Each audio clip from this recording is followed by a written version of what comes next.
Ngayong patuloy ang paghahanap ng Lakers ng tamang piraso para kay Luka Doncic, lumalabas na ang pangalan ni Daniel Gafford bilang top target.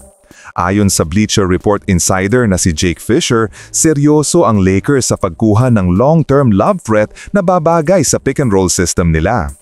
Ayon sa ulat, kahit maganda ang ipinapakitang laro ni DeAndre Ayton sa Los Angeles, nananatili ang pangangailangan ng Lakers para sa isang tunay na rim-running center na natural sa pick-and-roll at may established chemistry na kay Luka Doncic. At kung pag-uusapan ng chemistry, walang mas tatama pa kesa kay Daniel Gafford, ang big man na tumulong sa Mavericks na makarating sa Western Conference Finals at NBA Finals kasama si Luka.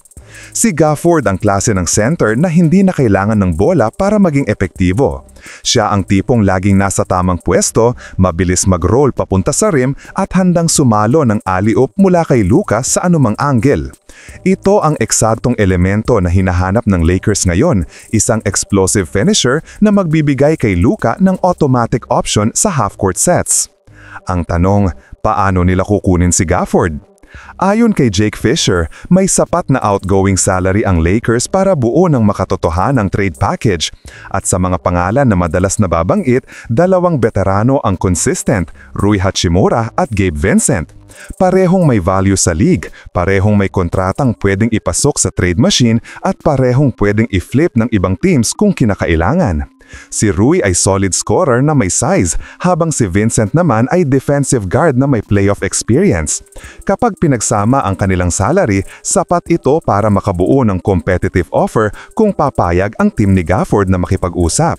Ang advantage pa ng Lakers, malinaw ang role na ibibigay nila kay Gafford at long-term ang plano. Kung makukuha ng Lakers si Gafford, magkakaroon sila ng pick-and-roll combo na subok na, tested sa playoffs at babagay sa system ni Coach JJ Redick. Isang center na kayang magbigay ng vertical spacing, shot blocking at hustle plays, tatlong bagay na kulang pa sa frontcourt nila kahit nandyan si Ayton bilang skilled big man. Kung papasukin ang Lakers ang trade para kay Gafford, magiging mas defined ang role sa team. Si Ayton ang magiging primary skilled center, habang si Gafford naman ang magiging lob finisher at defensive anchor sa mga unit ni Luka. Ang pinakamalaking tanong ay kung handa ba ang Lakers na bitawan ang versatility ni Rui o ang veteran guard presence ni Vincent kapalit ng mas predictable pero elite fit. Kung sistema ang basehan, malinaw, mas natural kay Luka ang laro ni Gafford kaysa kahit sinong available big ngayon. I-comment ninyo na lamang po sa ibaba ang inyong opinyon at huwag kalimutang mag-subscribe sa aking channel. Maraming salamat po. The Gafford screen against Gobert, tailed by McDaniels.